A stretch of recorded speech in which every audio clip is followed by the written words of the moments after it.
সালাতে দোয়া কবুল হয়। সালাতে দোয়া কবুলের তিন জায়গা।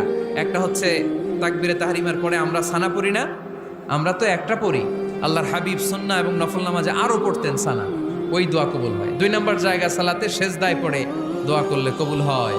আকরাবু মা ইয়াকুনুল আবদু মির রাব্বিহি ওয়া হুয়া সাজিদ ফাকসিরু ফীহি দুআ। বান্দা যখন সেজদায় লুটিয়ে পড়ে, বান্দা আল্লাহর সবচেয়ে কাছে চলে যায়। তা কিন্তু বিশ্বনবী বলে, সেজদাটা তোমার রবের কুদরতি পায়ের উপরে পড়েছে। সেজদায় পড়ে দোয়া করেন। সালাম ফিরানোর আগে বিশ্বনবী দোয়া করতেন, লা ইউসাল্লিমান্না আহাদুকুম হাত্তা ইয়াতাআওয়াযা মিন আরবা'a।